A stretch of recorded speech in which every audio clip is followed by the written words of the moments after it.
Let me briefly introduce you to the panelists here on the stage. We have with us today Mr. Gu Chaolin, a professor from Tsinghua University, who will be doing the keynote speech. We have with us His Excellency Sheikh Abdullah Rashid Al Khalifa, I hope that I pronounced this correctly as well, who is the governor of the South Governorate of Bahrain. We have with us, hopefully in a few seconds, Mr. Leszek Drogosz, who is the Director of Infrastructure of the Infrastructure Department at Warsaw City Hall in Poland. Mr. Liu Bijian, who is the Vice Mayor of Fuqing, China. To my right here is Mr. Stefano Bonaldo from the Strategic Planning and Development Department of the Venice Port Authority in Italy. And then, as I already introduced, our new panelist here, Mr. Ghazem Al-Jabari, who is a member of the administrative board of the Isfahan Chamber of Commerce. Without any further delay, I would like to ask Mr. Gu Chaolin to kindly take the floor and start with your keynote speech. Mr. Gu, thank you.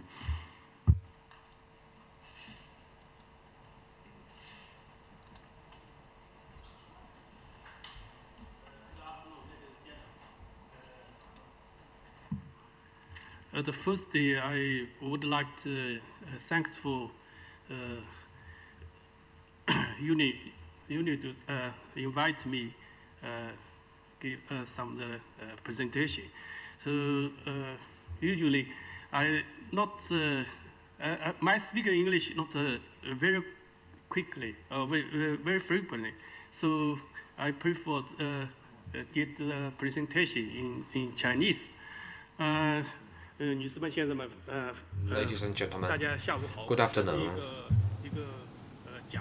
My presentation today is with the topic of the One Belt, One Road, as well as the challenges in terms of urban development and urban planning. And I will talk about this from the perspective of China. I will be talking about 5 points. The first is why is One Belt, One Road?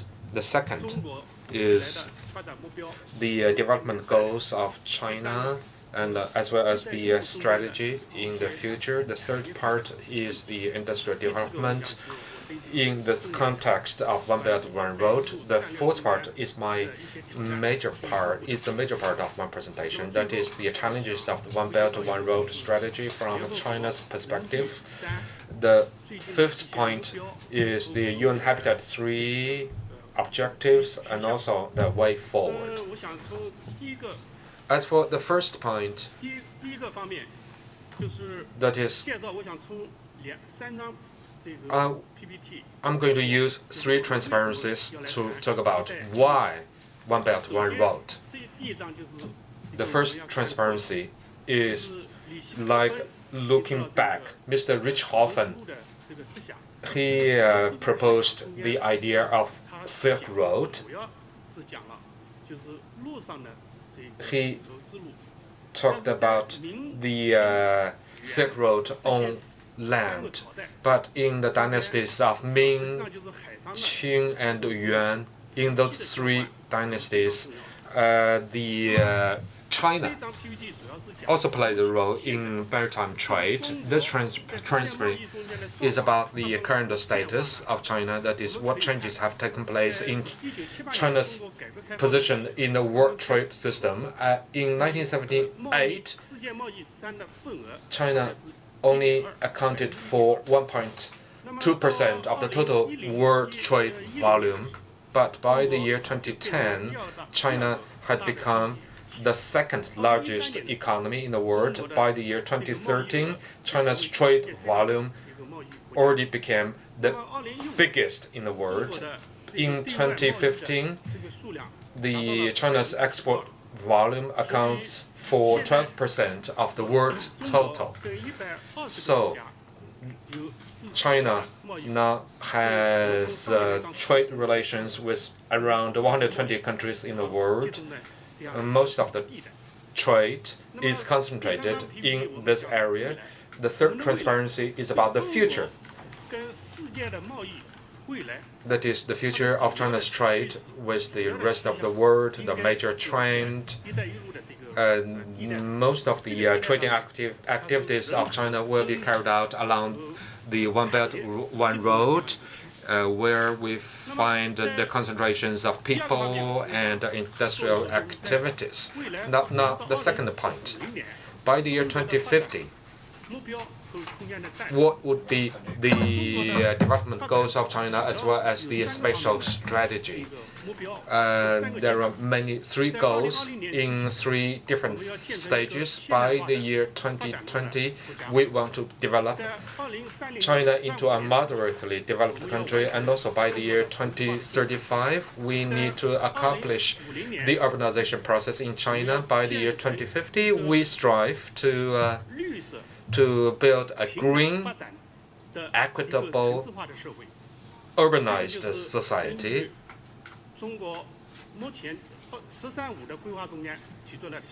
This is the new objective set down in the 13th Five-Year Plan. To achieve those goals, we have two special strategies. The first one is the One Belt, One Road, Yangtze River Economic Belt, and Hebei, Tianjin, Beijing Economic Belt. The other one is the One Belt, One Road across Asia and Europe. And we did some analysis on the investment environment. After that, we find that the relatively better investment environment is found in the Asian countries, in Central Asian countries, as well as in the Russian Federation, of course. And there are also some places where there are risks. In those areas, what industries should we develop? Many in 7 areas. The first is energy sector. The second is the infrastructure development. The third is transportation and logistics. The fourth one is information technology. The fifth one is trade, commerce. The sixth is cultural exchanges as well as education. The seventh area is, of course, the so-called eco-tourism. Going forward, we'll put emphasis on the development of these 7 industries in the under the One Belt, One Road strategy. We'll meet the following 7 challenges. The first challenge is rapid urbanization in China. I said earlier, urbanization in China will be largely completed by 2030. In this urbanization process, the rural population will flow into the cities, characterized by polarization and with environmental problems, housing problems, and transportation issues.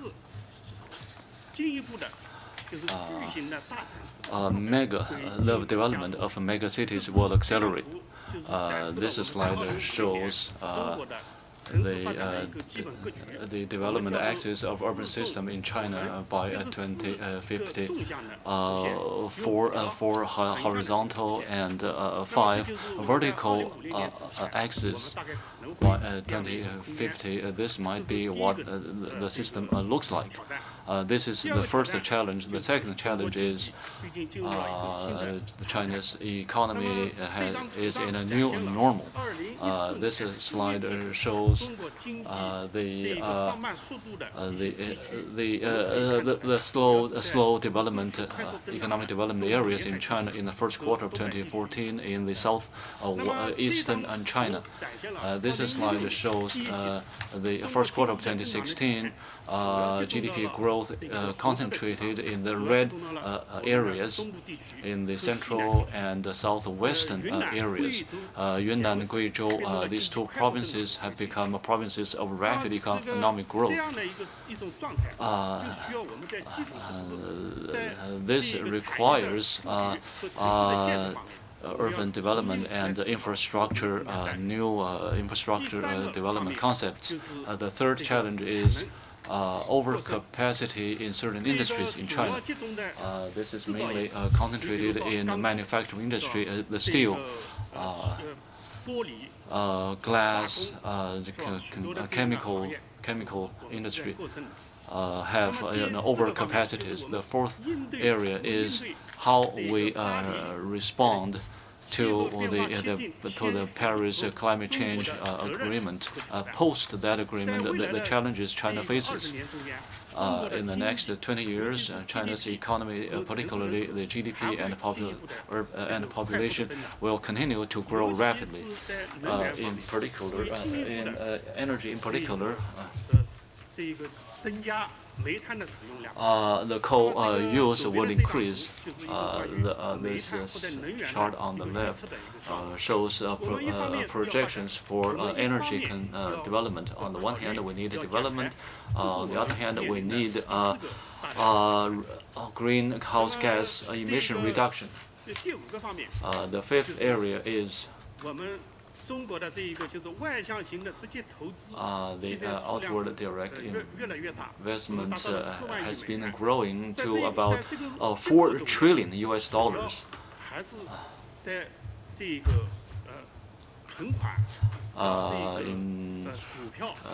Concentrated in savings and stocks.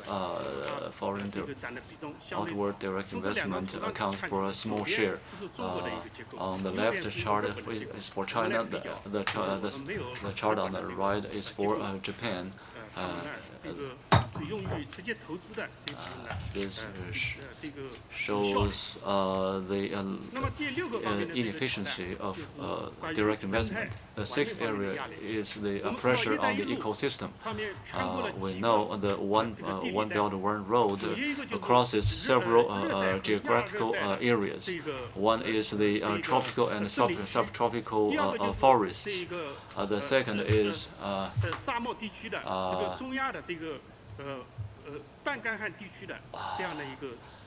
semi-arid barren areas. The second is in the desert areas in Central Asia. In this area, the status of ecosystem is under enormous pressure. To develop such an area, we must pay attention to the protection of ecosystems. The seventh area is the threat of terrorism, which I don't want to dwell on. To address the above 7 challenges, the UN Habitat 3 and the UN SDGs can touch on certain important areas concentrated in sustainable and inclusive development, green development, and low-carbon development. Against this backdrop, it is our view that One Belt One Road, the future development of One Belt One Road areas should focus on 6 strategies. One is transformational development strategy. The second is green development strategy. The third is resource protection strategy. The fourth is innovation-driven strategy. The fifth is urbanization strategy, and the sixth is a balanced development strategy. Against this backdrop,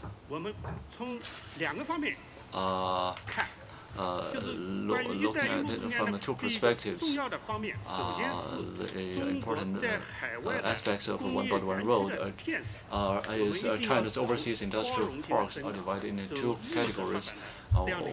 They should go down the path of sustainable and inclusive development. China has 100 to 150 industrial parks abroad with a view to turning them into green and inclusive and sustainable zones. Very much unlike the the pollution, polluted environment, pursuit of high GDP growth models experienced by China over the past 3 decades. The second area is we should build a green one belt, one road development area. In this area, we should construct a green and low carbon development model of development. We have some requirements on which I will not dwell. In China, currently, these concepts are being rapidly implemented. This slide shows China's low-carbon, resilient and eco cities, the status of these cities in China. We can see that about 2/3 of the cities are working toward this objective. In addition, in the construction of industrial parks abroad, China and Belarus are going in this direction. Thank you very much. Thank you, Professor Gu. This is certainly very interesting to hear that the strategy on how China is tackling many of the challenges, developing challenges at the same time. I'm pretty sure we have questions for that. But just in the interest of time, I would maybe wait with questions from the audience and first give all of our panelists a chance to have their introduction to their topic. Maybe at this point I would like to ask His Excellency Mr. Sheikh Abdullah Rashid Al Khalifa to give us a little introduction. Thank you. Thank you very much. Very good evening to you all, and thank you for being here with us to allow us to share some of our efforts as a local government to shed some light on our initiatives related to this very important project. We believe that in order to create a sustainably interconnected community that provides a better quality of life to residents, innovative social and economical methods should be implemented. This can be done with a lot of work, resources, and time. Alternatively, it's through initiatives like the One Belt, One Road, where networking and collaboration will help in the sharing of knowledge and experiences, resulting beneficially on us all. In an effort to reduce carbon footprint, we're working with the Bahrain Cycling Federation, the Bahrain Triathlon Federation, the Ministry of Works, Urban Planning, and the Ministry of Transport, Ministry of Culture, to develop cycling lanes and walking paths that interconnect communities, to promote the daily and more frequent use of cycles, and, as some consider, one of our greatest assets, our legs. These paths could also be used to host international sporting events, while at the same time are stretched along historical sites, providing tourists an opportunity to further educate themselves about the rich heritage of the kingdom that stretches to ancient civilizations. This project will also create employment opportunities for locals in the fields of tourism, culture, and sports. Along the same lines, we're working closely with the Urban Planning Directorate to study traffic patterns and introduce innovative solutions to reduce wait times and traffic jams. Through the Southern Governorate's Cooperative Council, we're bringing together different governmental and private entities to gather knowledge and test the functionality and feasibility of multiple initiatives that will lead to a cleaner and healthier environment, adopting projects in the fields of renewable energy, reusing and repurposing materials by creating a downstream industry to deal with all forms of materials in an effort to create a zero-waste city. My recent meeting with His Excellency the General Director of the UNIDO, which was held this very morning, was an opportunity to further enhance the relationship and work on sketching out a comprehensive strategy that will help the Southern Governorate put in place and execute an action plan to creating a greener environment, while at the same time solve issues, and create a downstream industry in the field of recycling. My government is also keen in giving the residents an opportunity to actively take part in energy conservation through adapting legislative laws that will allow residents to generate electricity through solar panels and other means and sell back to the grid. This initiative, by far, will not only reduce consumption, but will also raise awareness and shift our communities' mindsets to building a safer living environment for the future generations in all the fields of sustainable urban development as well. Ladies and gentlemen, it is in my view that the only way forward is for us to collaborate, interact, and share our best practices. And what an opportunity it is to do so in such an initiative as the Silk Road City Alliance, a platform for local governments to get together and prosper from one another. Thank you once again for giving us this opportunity, and I look forward with open arms to any official to further strengthen the ties between our cities in an effort to create a better world for our children. Thank you very much.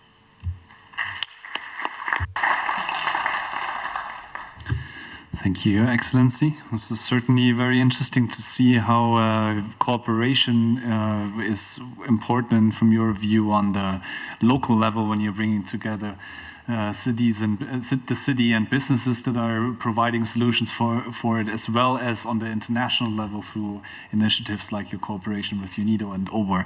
Thank you very much for that. After this, I would like to invite Mr. Leszek Drogos to give us a quick introduction to his work.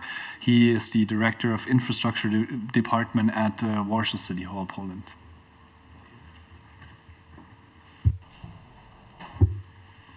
Thank you very much.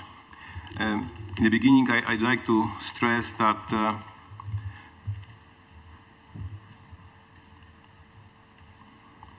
the city of Warsaw is trying to reach the goals with the adaptation and mitigation of climate change. We're using some tools like sustainable procurements, and also with the thinking about the global model of the management of the city, including many different areas of our life.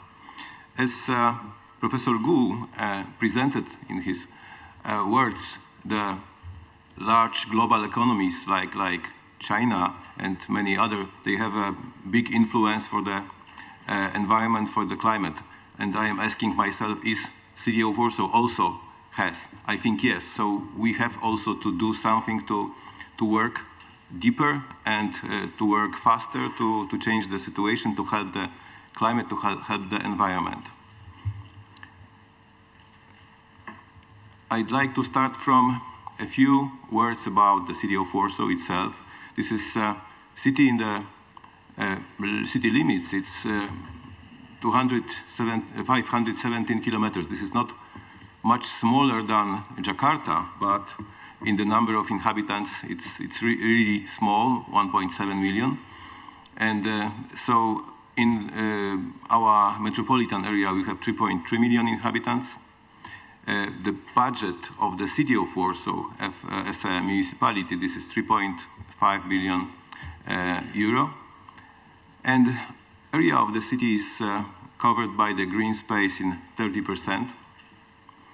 And the problems we have, the first of them, this is 1.2 million registered vehicles for this 1.7 million inhabitants. It means that we have between 600 to 700 cars per 1,000 inhabitants. So probably this is the European record among capital cities, but bad record. We are not very happy of that number. So what is good? Good is that we have pretty low unemployment rate. This is 3.2%. So we have 360,000 registered enterprises. Some of them are really small. This is maybe only one person doing a business, but the number is pretty good. We have also 250,000 students in our city. it means that 17% of the students living in Poland, they are in Warsaw. So from this perspective, I think that it is very important to have a good vision for the future, to work with the good partners. So we have a few problems we are trying to solve according to the sustainable procurement targets. We think, for instance, about public transport and also about public buildings. So we are trying to reduce energy consumption in our public transportation.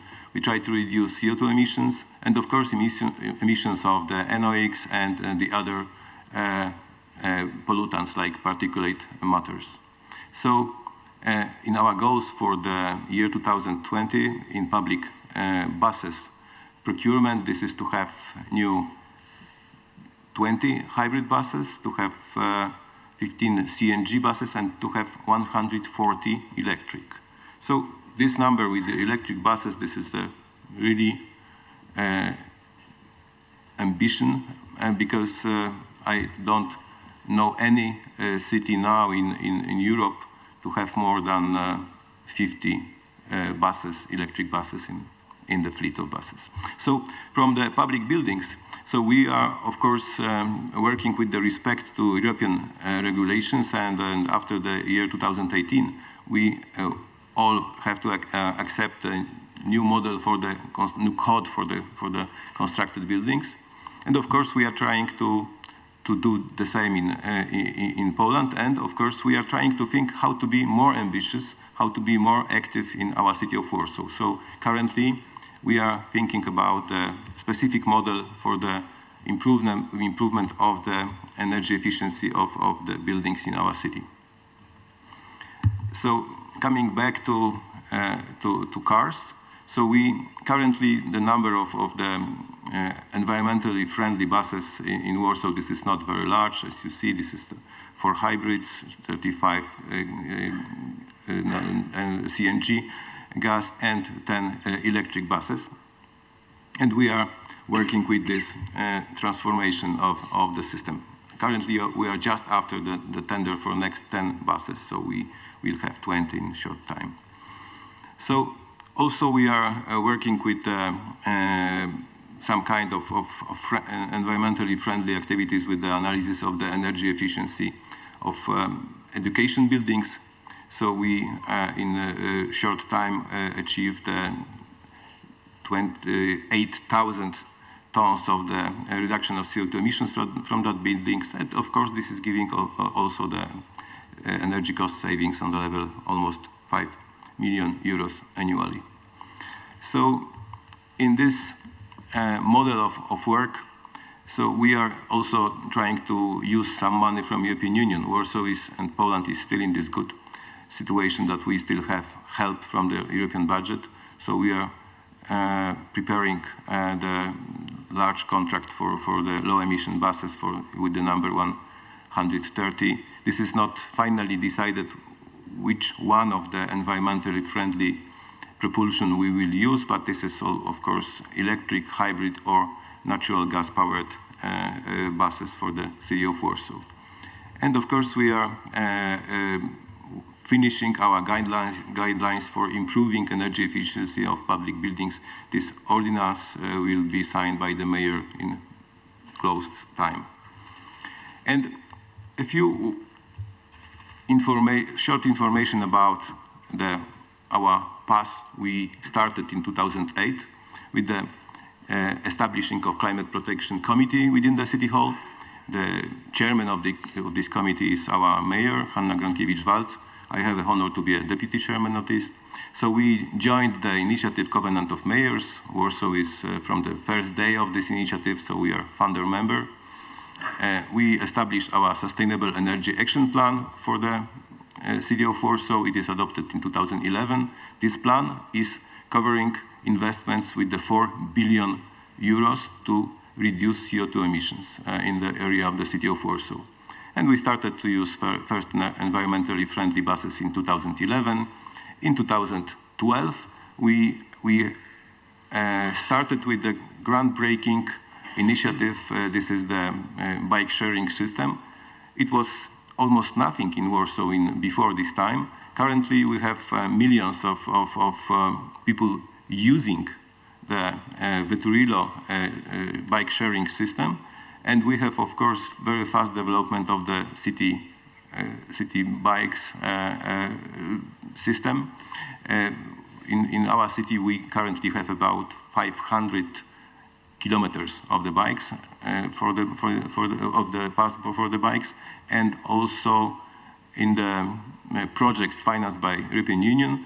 In the year 2020, we will be about 1,000 bicycle ways in the city of Warsaw and connected areas of the surrounding Warsaw boroughs. So our current number of the CO2 emissions we reduced from the year 2007, this is about 10%, but still doing this, and I hope that we will achieve our goals we prepared in our Sustainable Energy Action Plan. And so we adopted, to help this, in 2015, low emission plan for city of Warsaw. This is another 4 billion euros plan for the city of Warsaw. And so this is coming to these times when we now. So currently we can say that we are also developing our revitalization programs for the part of the city of Warsaw. So we are developing very fast a district heating system in our city to reach about 5,000 social dwellings, to give them the more environmentally friendly energy, and also to reduce CO2 emissions. We are buying and preparing the other purchasing of new buses. And I'd like to stress that Warsaw is probably one of the largest, world's largest purchaser of trams. We purchased in the last 4 years about 250 new trams. I don't know any other city in the world who did this. Probably someone did, but I don't know the name of that city.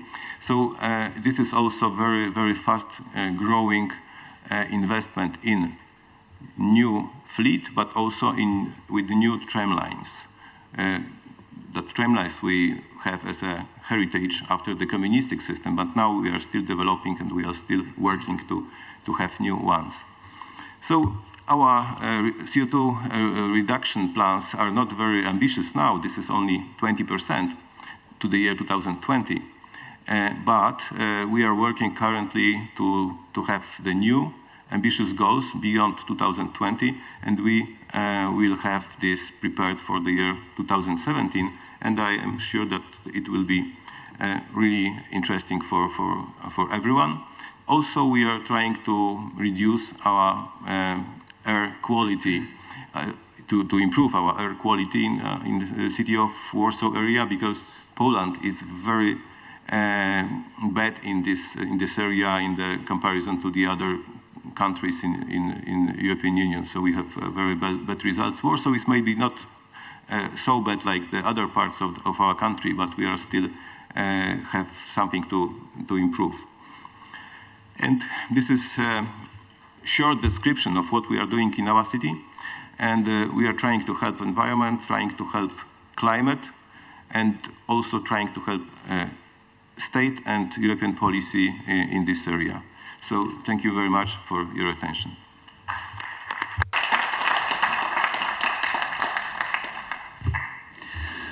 Thank you, Mr. Drogosz. This was certainly very interesting.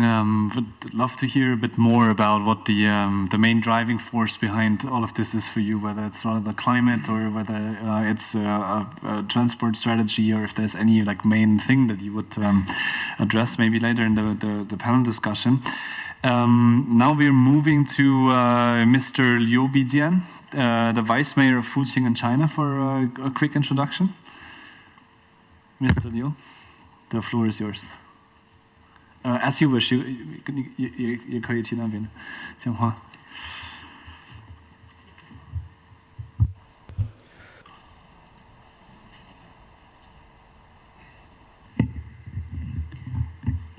女士们、先生们， Ladies and gentlemen, good afternoon.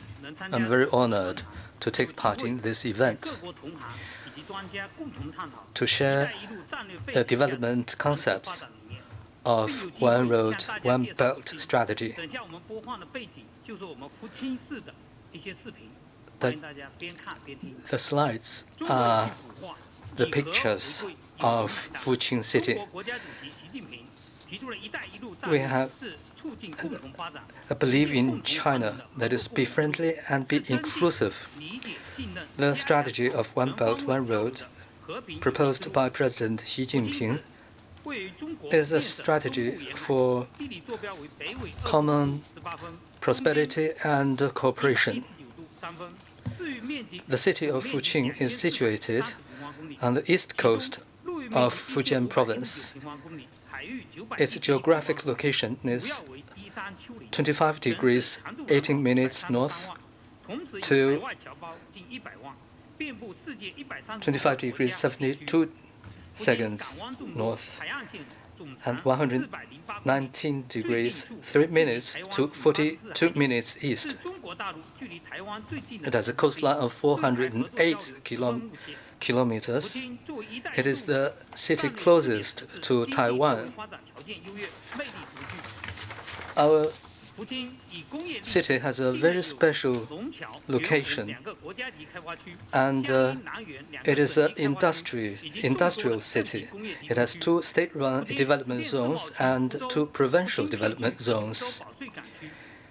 It has a tariff-free zone, and the city has over 2,500 businesses, which cover such industries as productions of glass, chemical materials, and electronic products.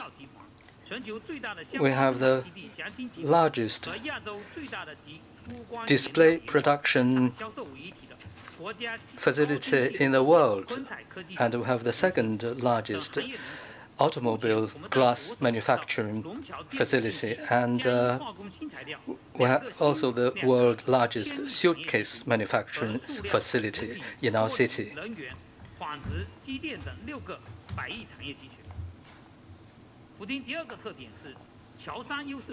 The second advantage of our city is we have quite a lot of overseas Chinese who live in other parts of the world.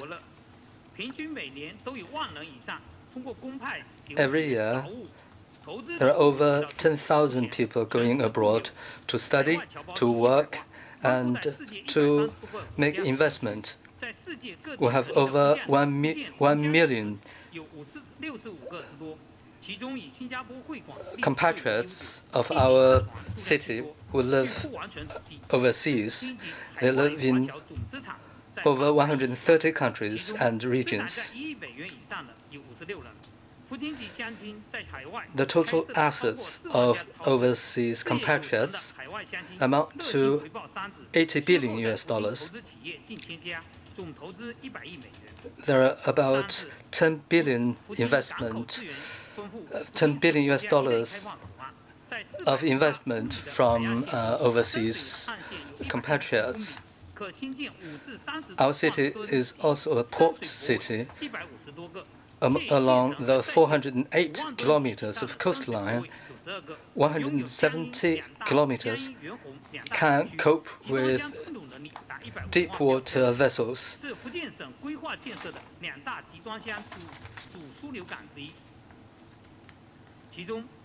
There are about 12 ports which can accommodate vessels up to 50,000 tons. Jiangyin Port area is an important, crucial port which serves the 21st century maritime Silk Road project.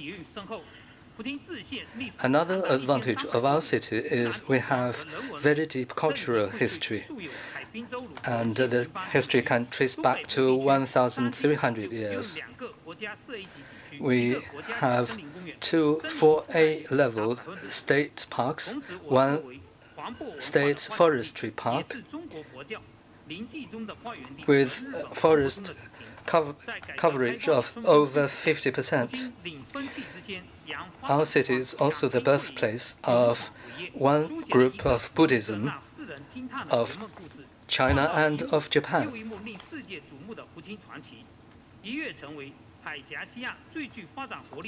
Therefore, our place is the most lively place of development. It is because of such spirits of striving for the best that we see such development in our city. Judged by the path of the One Belt, One Road project, all the knots are important points, which are different cities.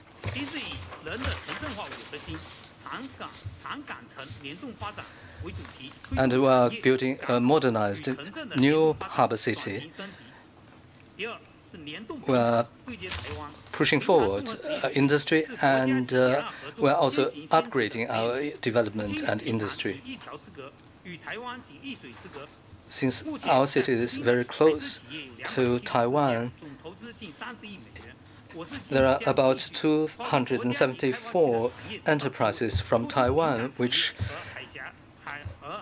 have their operations in our city, and they have made investment of over $3 billion. So we have constructed a corridor of direct transport connections with Taiwan. The third point is we also connect to the world. We have been enhancing our close cooperation with other countries, with other cities, port cities.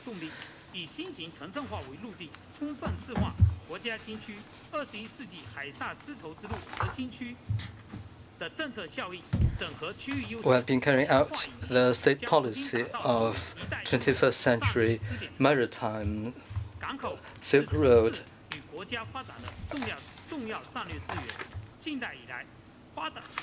and pushing forward our development.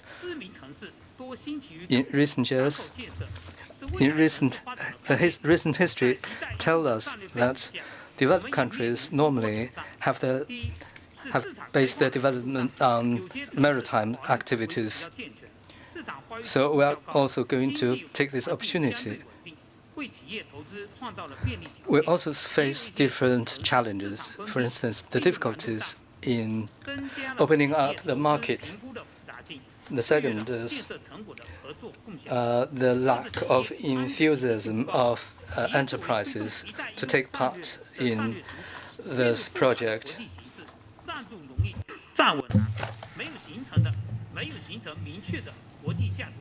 So there's no clear-cut common values, and also we do not have enough understanding of the international trade rules, and therefore there have been trade disputes, and this makes the businesses quite worried.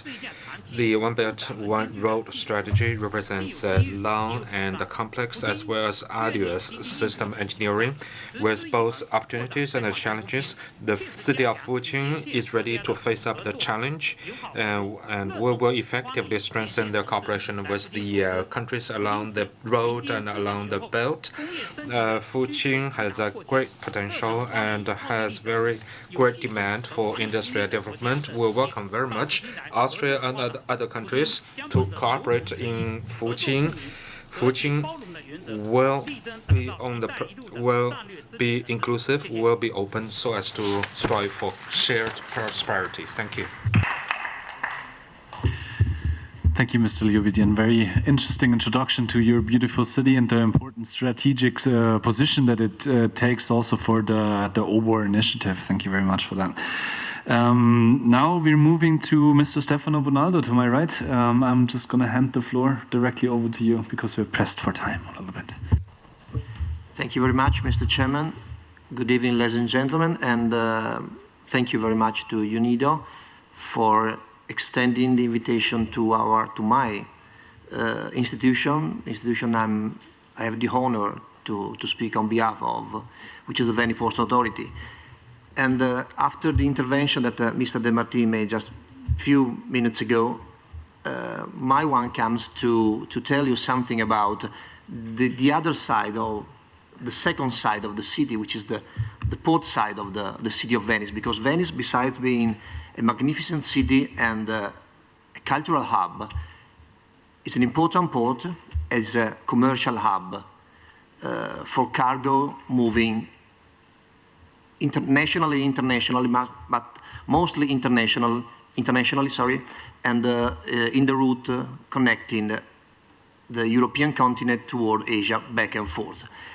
I'm particularly glad to address my speech now, just after the intervention of the Vice Mayor of the city of Fuchin, because I saw so many nice pictures, so many nice images in that presentation, presenting vessels entering and leaving the port, cargo moving TEUs, that, well, my statement here is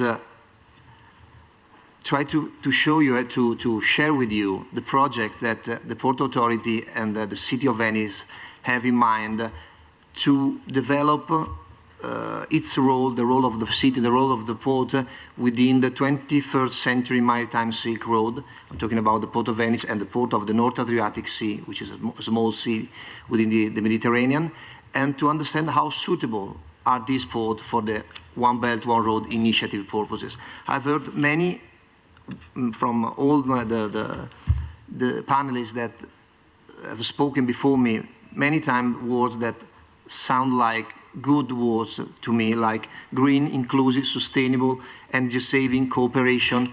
These are all things that the Port of Venice are very much trying to achieve as a result.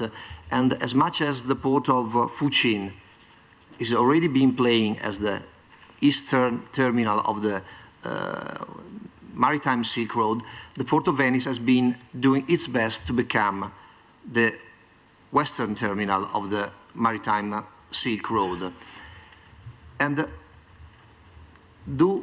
what do we think about this is that Venice and the North Adriatic port might be, physically they already are the right place, and might be in the future, as soon as the new strategy will be deployed, this port will be the best, the greenest, and the best time ratio, best time cost ratio set of ports for the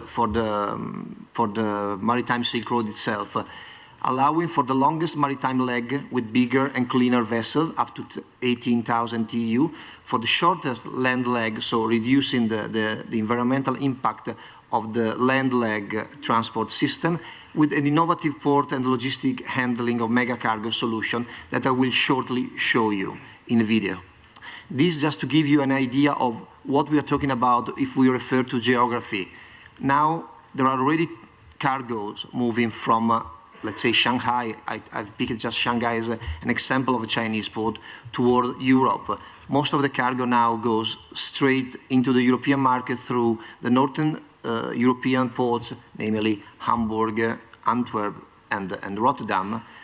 But as you can see from this picture, from this slide, the physical distance between these two extreme points, let's say Shanghai and Europe, if we take into consideration the Northern Adriatic port, is much, much shorter, and this can lead to a reduction in lead time, in transit time, and in polluting emissions.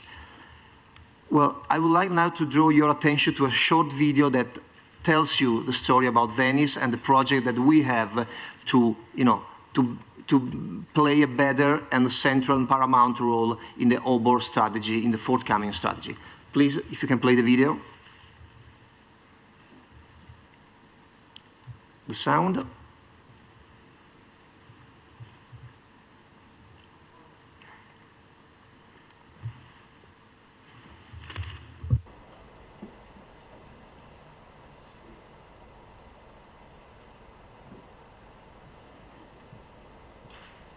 trying to turn a problem into an opportunity with Venice offshore-onshore port system.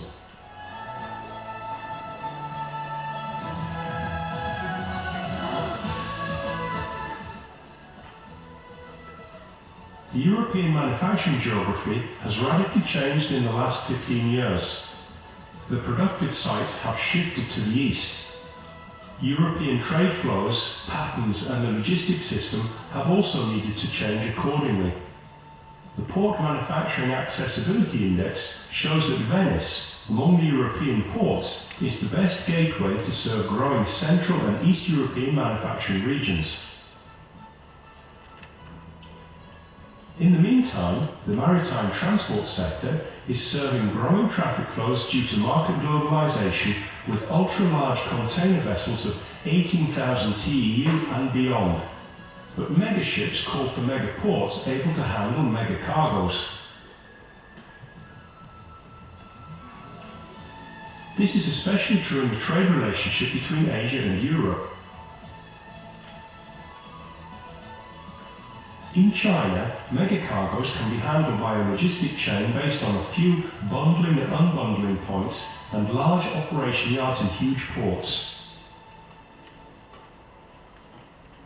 In Europe, the situation is totally different.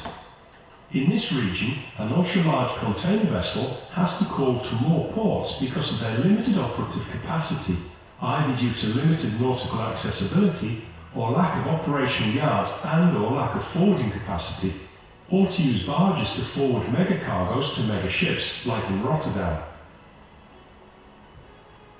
Megaships require a great ability to manage flows of cargo to and from a port to avoid congestion on the port areas and beyond them. The North Adriatic area, and therefore the Port of Venice, is the best site to serve Central European markets, being the shortest route from China. Indeed, Venice was the final Western maritime destination of the ancient Silk Road, and now is confirmed one of the 6 European stations on the map of the One Belt, One Road. Among other European ports, the Port of Venice has a geographic advantage because the route from Asia is up to 5 days shorter via Suez. This also implies at least 135 kilograms of CO2 less per single TEU to reach the heart of Europe.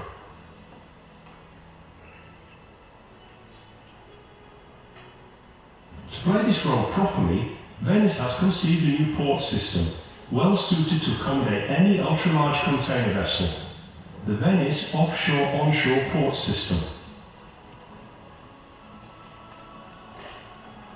The Venice Offshore-Onshore Port System offers 22 meters depth of nautical accessibility for the ultra-large container vessels of tomorrow, with handling and storage capacity of up to 3 million TEUs, 2,000 hectares of port areas, efficient and flexible links to more onshore destinations, including the only inland waterway in Italy, and core roads and rail links to the European transport network.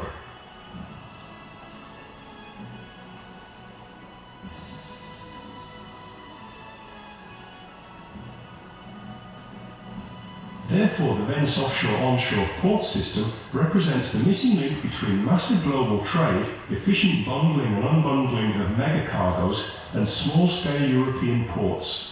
The Venice Offshore-Onshore Port System is the solution to satisfy market competition and environmental sustainability policy. This is the reason why it is considered a strategic project for the growth of trade exchanges between China and Europe.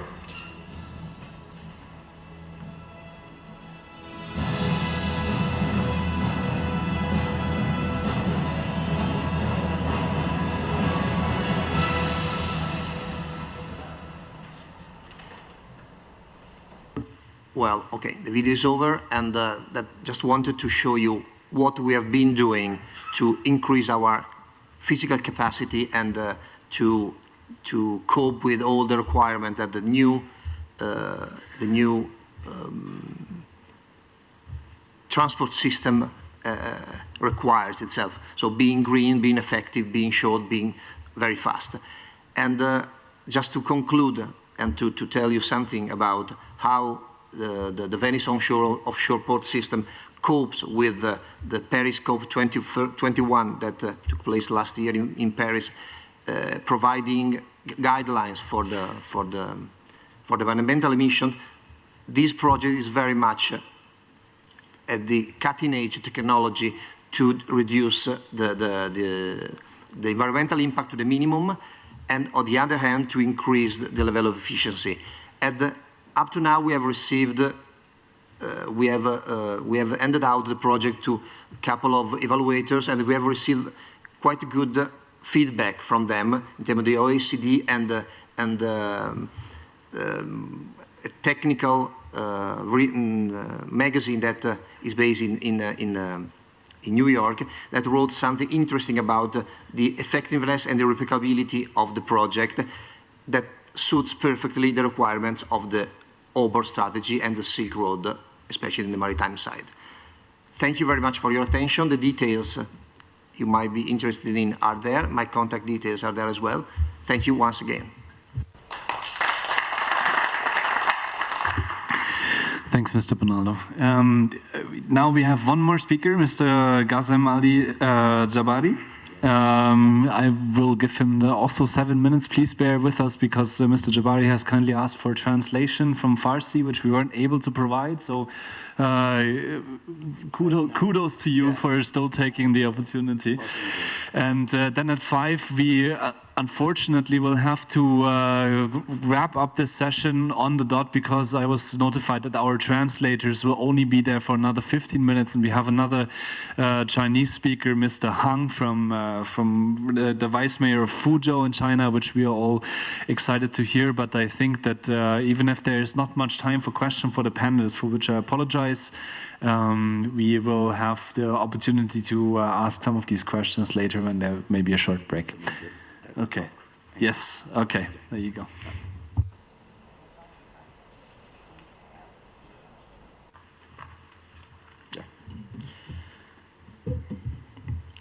Good evening, ladies and gentlemen.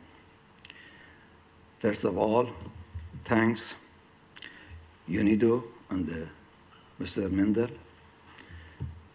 for this opportunity. I have that to explain for you my city, Isfahan.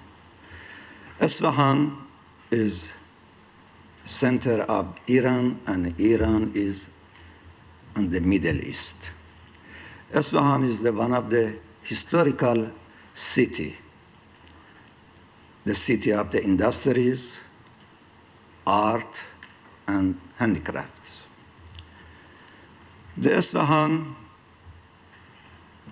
area is 107,000 square kilometers with more than 5 million population through the Silk Road, sustainable development city, and the young people educated. In Isfahan is more than 100 university and high center for education. We have more than 8,000 industrial units to producing something we need in Iran and something for transportation to others country. Now, Iran released the sanction. You know that we have more than 2 decades sanction and no banking system and no contact with most of the countries. But now we are going the past and starting the banking system, and some of the insurance companies come there to protect investment. Now we have in the various of the industry have the opportunity to make the investment and make the joint venture with the Isfahanian companies in the oil, gas, petrochemical, clothing, home appliance, and some other industrial product. Isfahan was, before the sanction, one of the city in Iran to produce textile, but now is all of old system. We needed to make the renew. Now Isfahan is a new destination and a green land for to coming and make developing with us this province. During the history, Isfahan has a magnificent city with more than 1,000 monuments, and now more than 400 monuments is visited by the tourists. All of the tourists, after they visited Isfahan, they say they wish again come back to Isfahan with his friend and his families. I take this opportunity for myself and invite all of you come to Isfahan. Isfahan has with the multi-religious province. There is for a long time, there is living the Muslim, Christian, Zoroastrian, and Jewish. Most of the Iran's mines in Isfahan. Also, there are producing the first province to produce the steel. And also, there is in the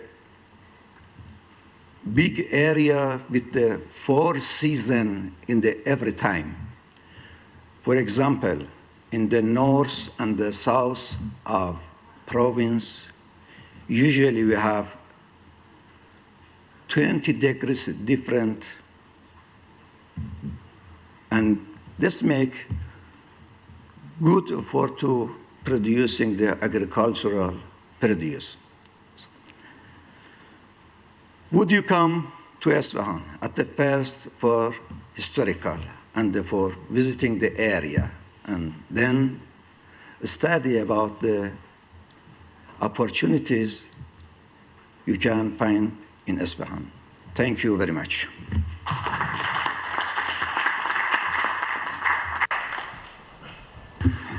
Thank you very much, Mr. Ali Jabari. We are on time with the session, but unfortunately we're out of time for questions from the audience. I apologize for this. We do have to move on to our next speaker in order to make the best use of the time of the translators, which will only stay with us for another 15 minutes. So please join me in giving the panel a big round of applause, and then we will move on to the next speaker. Thank you.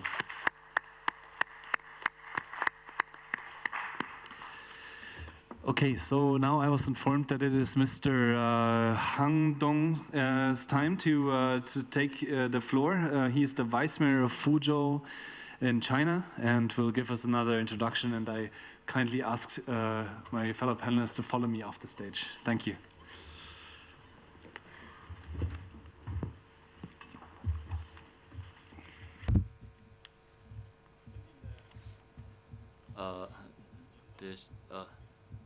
Dear officials, guests, ladies and gentlemen, friends, good afternoon. First of all, please, microphone for the speaker, please. Ask the speaker to turn on the microphone. First of all, my congratulations to UNIDO for the successful One Belt, One Road, inclusive and sustainable city exhibition and dialogue. On behalf of the city and municipal government, I'd like to thank UNIDO and you for this platform and the excellent organization. Yesterday, on behalf of the city, I give you a brief introduction to Fuzhou. This afternoon, Deputy Mayor of Liu Bijian already gave a presentation. Now, I'd like to, on behalf of participating the cities, to make a presentation. Since President Xi Jinping put forward the One Belt One Road initiative, 3 years have passed. We're gratified to note that in a short space of 3 years, more and more countries and international organizations are on board. China has concluded One Belt One Road cooperation agreements with more than 30 One Belt One Road countries and conducted capacity cooperation with more than 20 countries. The One Belt One Road countries and regions through cooperation, policy coordination, integrated infrastructure, trade, financing, people-to-people exchanges have built a new Silk Road based on mutual respect and trust, cooperation, win-win, civilization, and mutual learning. We're also gratified to note the One Belt One Road, this longest cooperative belt with the largest potential reflects the common wish of countries and regions for development and their joint desire to upgrade their economies and provides an effective solution to lift the world economy out of recession. We expect that the One Belt One Road, based on the fundamental interests of the international community and rooted in common human aspirations and pursuits, will be a constant source of energy for world peace and development and driving joint development in the One Belt One Road country and regions. Over the past two days, participants through extensive dialogue, in-depth exchanges, and search for cooperation reached some agreements. This reminds me of the first ever UN Maritime and Terrestrial Silk Road City Alliance Forum held this past May in Fuzhou. At that time, as representative of the host city, I had the honor to read the platform of the program of action of the Maritime and Terrestrial Silk Road City Alliance, the Fuzhou Initiative. After a few months, the initiative is still fresh in my ears. I think the spirit of that initiative fits also the theme of this forum. Here, I'd like to recap the main elements of that program. The member cities build future-oriented, friendly relations, adhere to the principles of future orientation, mutual support, creating a mutual joint prosperity, conduct comprehensive exchanges and cooperation to build a regular mechanism of intercity cooperation and exchanges, expand the scope of the alliance, and welcome more One Belt One Road cities to participate, and welcome other international organizations and civil society organizations to participate and support in multiple ways to jointly assist the international community in accelerated progress toward achieving the various goals of the post-2015 development agenda and achieve common prosperity and development. This time, we're gathered in Vienna, Austria, in this One Belt One Road inclusive and sustainable cities exhibition and dialogue, and signed an agreement on joining the UNIDO One Belt One Road inclusive and sustainable cities service network. The objectives of the agreement and the spirit of the Fuzhou initiative fit together. It is also the common and goal and aspiration of the Fuzhou city and other participating cities, international organizations, chambers of commerce, and academic institutions. We will fully support UNIDO in its initiatives to build an inclusive and sustainable cities service network, and through project cooperation, pairing between between cities, promotion of cities, investment and trade, sharing of the knowledge of urban industrial, integrated urban industrial development, encourage intercity dialogue and cooperation between cities and enterprises. At the same time, I'm pleased to inform you that on September 8th, a UN Maritime and Terrestrial Silk Road Cities Alliance Investment and Trade Promotion Committee was set up in Fuzhou. Currently, preparations are well underway. We will endeavor to conduct a series of investment and trade promoting activities with other specialized agencies, the alliance, and other committees and cities. Looking to the future, let us use this event as an opportunity and join hands to seek in-depth cooperation, carry out exchanges and cooperation in a larger area at higher level and in-depth to jointly develop an inclusive, open, inclusive, balanced, and mutually beneficial cooperative framework, and open wide the window of opportunity of complementary and mutually beneficial window of opportunity, and welcome the One Belt, One Road. In conclusion, thanks once again to UNIDO for its invitation, and to the UNIDO staff for its hard work, and wish everybody well and good luck. Now I'd like to invite Mr. Gong Wei-xi, Senior Coordinator, to carry on. Thank you.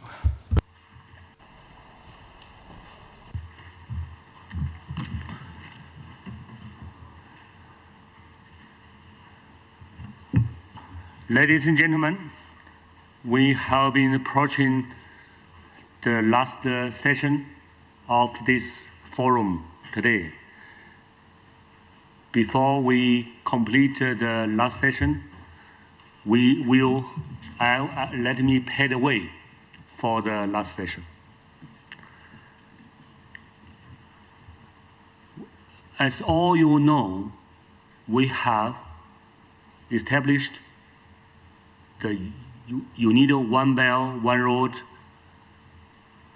inclusive, sustainable city service network. So let me give a little bit formal statement here. Excellencies, ladies and gentlemen, distinguished guests, to further solidify UNIDO's involvement in sustainable urban development under the umbrella of South-South cooperation and within the framework of the One Belt, One Road initiative. The One Belt, One Road inclusive and sustainable city service network has been launched. Through this network, UNIDO aims to support urban stakeholders in their commitment to the advancement of inclusive and sustainable urban industry development. Representatives from cities, Chamber of Commerce, academia institutions were invited to be focal points of this network. I'm happy to announce that we have received great response towards this network in the past 5 days. 18 representatives have signed this agreement and requested UNIDO's support to strengthen their efforts for sustainable urban industry development. To recognize the support to One Belt, One Road, inclusive and sustainable city service network, and to honor the interested representatives from cities, chamber of commerce, and academic institutions. We will be presenting placards to 12 of the 18 signatories of the focal point agreements. Why only 12? Why other 6? Due to the flight they have individually picked up earlier.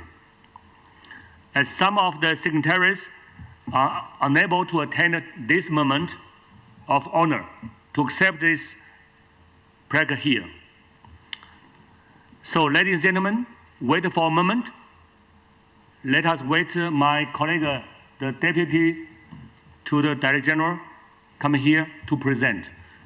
Would you like to move the flag?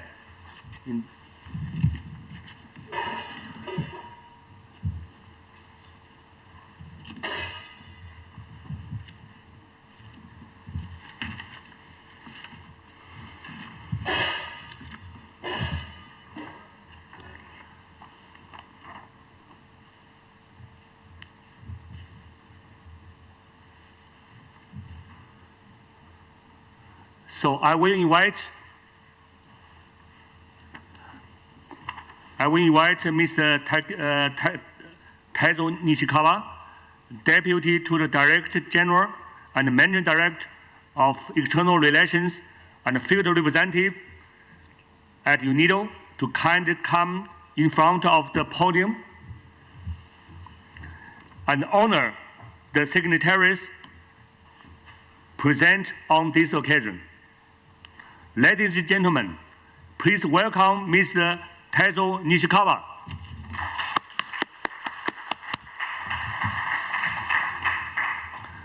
It is now the time to present the placard to the signatories.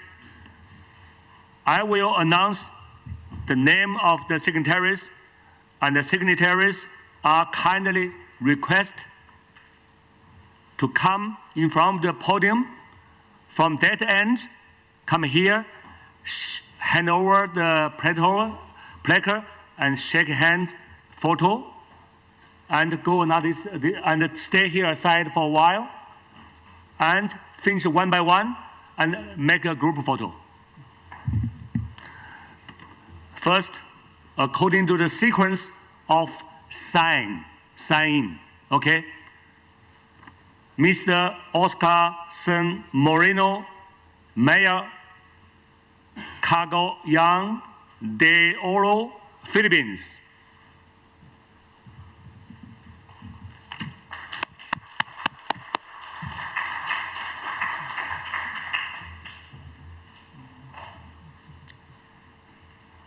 Let's just stay here, stay here.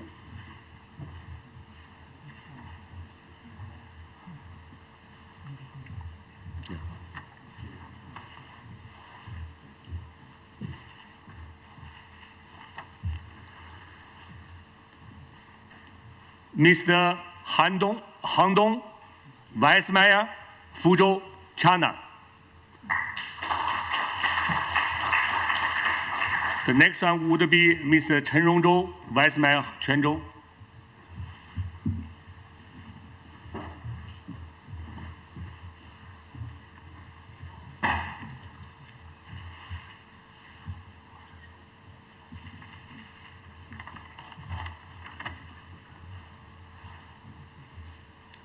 Mr. Chen Rongzhou, Vice Mayor of Quanzhou, China.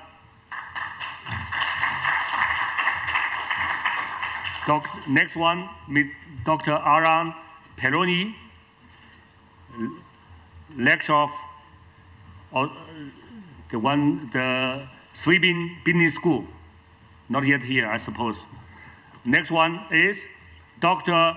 Norio Yamamoto, President of Global Infrastructure Fund, Research Foundation, Japan.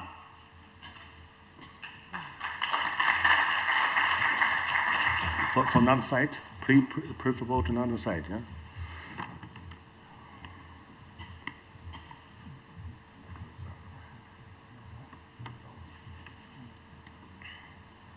Next one is Mr. Qasim Ali Jabari, member of Administrative Board of Isfahan Chamber of Commerce, Iran.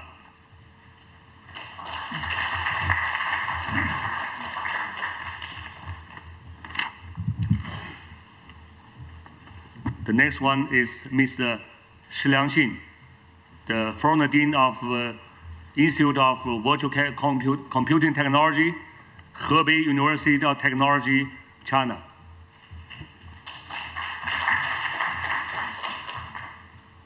The next one, Mrs. Shi Fen, Secretariat of Maritime Continental Silk Road Cities Alliance, Business Council, China. Go another side, please.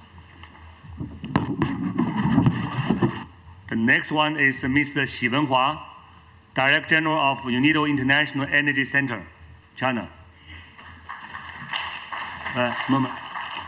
习主任等一下，习主任等一下。The next one is Professor Gu Chaolin, Tsinghua University, China.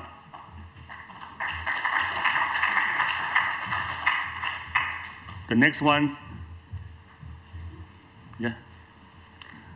Professor Gerhard Braun, Freie Berlin University, Germany.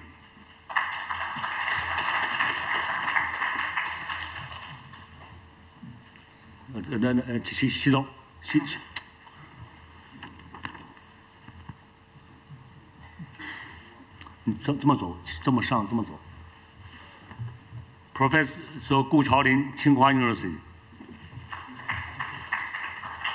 The last one, Mr. Zhang Weiping, Vice President, UGCF, Austria. The Berlin University, Professor Braun.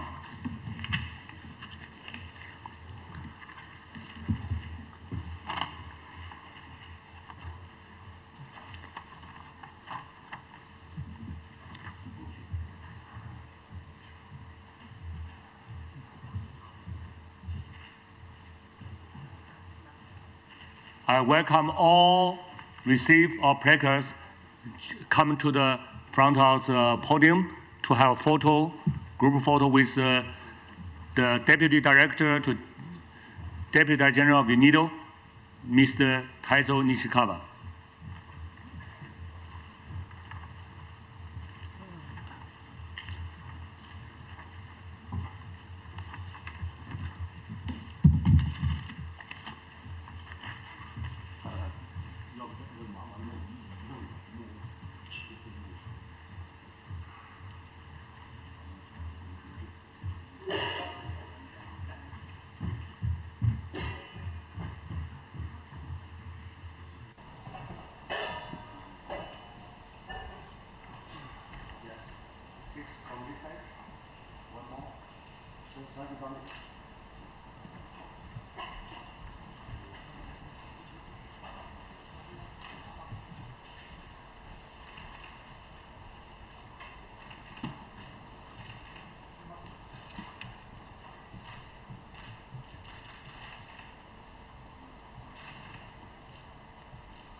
Thank you very much.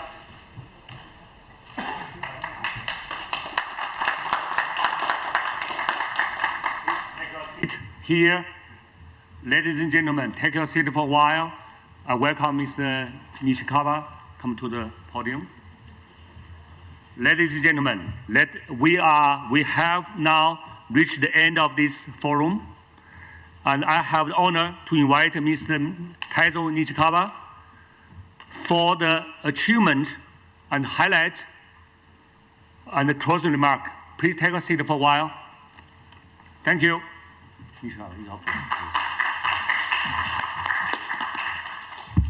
So, Excellencies, distinguished guests, ladies and gentlemen, I would like to thank all of you present here today for your participation in the One Belt, One Road Inclusive and Sustainable City Exhibition and Dialogue. The One Belt, One Road initiative highlights the principle of inclusive and sustainable cooperation for the achievement of mutual prosperity and harmonious coexistence among nations across the different continents. Since the inception as a specialized agency of the United Nations, nearly 50 years ago, the United Nations Industrial Development Organization, or UNIDO, has likewise promoted the creation of shared prosperity by advancing economic competitiveness and safeguarding the environment. It is therefore well placed to support countries in their pursuit of joint collaboration. This event is a unique endeavor by UNIDO to contribute directly to sustainable urban industrial development. As Sir Patrick Geddes, often considered as the father of modern town planning, once said, quote, "A city is more than a place in space. It is a drama in time," end of quote. So similarly, the program of this event, including this forum, the exhibition, presentations, study tours, cultural programs, thematic workshops, along with city-level and sector-specific matchmaking activities, has comprehensively covered the different facets of cities and urban settlements. I would like to congratulate the event organizers for putting together such a successful program. Throughout the 5 days, the event has provided fresh strategic thinking about how to address the challenges of rapid urbanization. Your work and suggestions also reinforced the importance of expanding ownership and support for sustainable urban development. I would like to outline a few major achievements of this event. First, a total of 430 participants have attended this week's activities, with approximately 50 cities from 21 countries represented, and nearly 100 private sector representatives from companies both here in Austria and worldwide, and a full roster of over 40 keynote speakers, moderators, and panelists have contributed to our discussion this week. Second, in addition, 5 study tours were held throughout the week, drawing a total of 45 participants. 3, the tour were generously organized by the Federal Ministry for Science, Research and Economy, the City of Vienna, the Austrian Federal Economic Chambers and the Technical University of Vienna, and covered the thematic areas of energy efficiency, waste and wastewater management, smart city development. In parallel to the main events this week, matchmaking was arranged according to UNIDO's best practices and hosted by the Trade Investment Innovation Learning Center. Matchmaking activities were assisted by the online registration process and matchmaking platform. Informal matchmaking has involved almost 100 meetings and negotiations, which resulted in almost 30 formal meetings. Number 4, the One Belt, One Road Inclusive and Sustainable City Network Focal Point Agreement has attracted 13 signatories from municipal governments, chambers of commerce, and academia, and 7 of which were present at today's presentation ceremony. On a similar note, the 3rd United Nations Conference on Housing and Sustainable Urban Development, Habitat 3, concluded yesterday in Quito, Ecuador. Habitat 3 also aims at reinvigorating the global commitment to sustainable urban development with a new urban agenda. So UNIDO looks forward to joining with UN Habitat and other UN agencies in working together towards implementation of the new urban agenda. As a follow-up to both Habitat 3 and this event, UNIDO is pleased to announce the launch of the One Belt, One Road Inclusive and Sustainable City Service Network to upscale inclusive and sustainable urban industrial development among member states by means of South-South and triangular industrial cooperation. UNIDO aims to 1. Facilitate city-level and sector-specific matchmaking. 2. help technical cooperation projects meet the demands and challenges of urban industrial development. 3, advance capacity building and trade and investment promotion. 4, share solutions, southern solutions for integrated urban industrial development. And 5, promote urban industrial innovation through knowledge transfer. I would like to take this opportunity and again thank the signatories of the focal point agreements for volunteering and being part of this network. In the current urban scenario, development challenges are hard to tackle, and they require strong, mutually beneficial partnership between municipal governments, academia, and private organizations. The One Belt, One Road Inclusive and Sustainable City Service Network will encourage partnerships and knowledge transfer to facilitate integrated sustainable urban industrial development, thereby solidifying UNIDO's role in city-level interventions. In the forthcoming days, online consultations will be held with the focal point signatories to further strengthen the services of this network. So as illustrated in session 5 today, driven by a pioneering mandate in inclusive and sustainable industrial development, in recent years, UNIDO has renewed and revitalized its effort through the establishment of various programs designed to promote smart, sustainable, green, and innovative city growth. These initiatives complement UNIDO's many thematic competencies, which are focused on all facets of industry and manufacturing. These include industrial governance, technological upgrading, renewable energy, environmental protection, and economic improvement. UNIDO looks forward to working at municipal levels and thereby engaging in technical cooperation projects with the support of the network of experts, city representatives, academics, and members of chambers of commerce. As the next step towards inclusive and sustainable urban development, I'm happy to announce the second One Belt, One Road Inclusive and Sustainable City Exhibition and Dialogue to be held in Vienna from 25th to 29th September. From 25th to 29th September 2017. Yeah, please save the date now. So after the success of this year's event, I'm confident that next time the event will be even bigger and most importantly, focused on addressing the challenges of the implementation of new urban agenda. UNIDO looks forward to working with members of business community, industrial sectors, along the city representatives again next year. So both at this event and in the future, UNIDO will continue supporting the cities of the One Belt, One Road initiative on their journey to connect countries and cities endowed with diverse resources and capacities. Together, we can create resilient local economies and the thriving cities of tomorrow. By capitalizing on the One Belt, One Road's ample socio-economic and cultural potential, I look forward to seeing many of you once again next year. And I wish you all a pleasant staying and safe journey back to your country. I now declare this year's One Belt, One Road Inclusive Sustainable City Exhibition and Dialogue closed. Thank you very much.